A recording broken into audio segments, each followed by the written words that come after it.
This is Glenn. Who's on the phone? My name is Christine. Hi, Christine. What you got for me? What I'm calling about is the story that I'm trying to share across Facebook that my daughter shared this morning regarding the government shutdown is denying benefits to families of fallen soldiers who fell this weekend over Afghanistan. Yeah, and well, again, these are the ones that fell down. Well, let's back up a minute. What exactly, let's define, what exactly are they denying? When my son Dennis was killed in 2011, he was serving with the South Dakota National Guard. Right. Within a matter of days, they were shipping us to, or flying 3 members of the family to Dover Air Force Base to greet the plane that was bringing home my son's remains. Mm-hmm. And these families are being denied that ability to fly to Dover to go be part, to greet their child coming home. And the immediate expenses for the funeral and for the families and all to come for the funeral, that immediacy that the government ships out a check to the family, they're being told that no, they don't get that money. And this is ridiculous. And this is all because of the government shutdown, they're telling you. Because of the government shutdown. Right. And since when are our soldiers not important? And when are our families not important? And yet at the same time, we can, just like the story I was reading just now on the air, we can open up the mall in Washington with a sound stage and hundreds of porta potties and Park Service rangers as security and police as security. We can open all of that up for an illegal immigrant rally. I'm so stunned and I'm so angry about it. I'm trying to be careful that I don't overstep my mouth here. Have you? Well, and I understand that, and I can even hear the emotion in your voice. And I especially want to thank you for. I mean, that's the sacrifice that you made. I have a lot of words. It's what I do for a living, and I can't find the words to thank you or your family for what's happened, and what your kid did for your country. I mean, really, I'm at a loss of words for that. But let's back up for just a moment and take a look at who you could possibly call here. Have you tried picking up the phone and calling your representatives? I've already called, and I've talked to Christy Noem's office. I have shared, my daughter and my niece are the ones who shared the link and made me aware, because I'm still out of power at my house from this beautiful storm, so I did not see the story early this morning. But my daughter has been on the phone with t.a.p.s, which is Tragedy Assistance Program for Survivors, and I have been on the phone with Christy Noem's office, and my daughter is doing a news interview tomorrow regarding what she discovered when she called t.a.p.s. t.a.p.s has an emergency program that they're setting up right now for people to donate to send money to help these families of our fallen soldiers to get through this first initial few days of the travel and getting the funeral arranged. And what I don't understand is how they can deny such a thing. I mean, these guys are fighting for us. Why?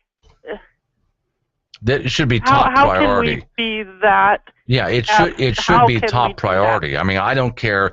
I mean, if you've heard me over the past hour, I talked about, as the federal shutdown is really a slowdown. It's only 17% of the government is actually right now furloughed. So there really is no actual shutdown here. Now, even if they had a total government shutdown, still, though, this is something that should happen.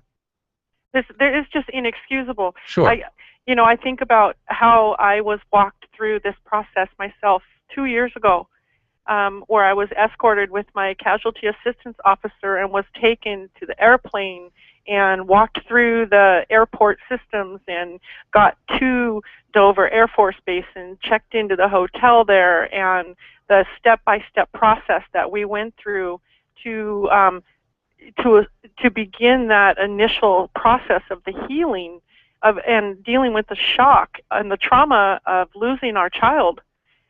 I just can't even imagine how these families and any other families moving forward, if this continues, the denial of these benefits, how are these people going to heal?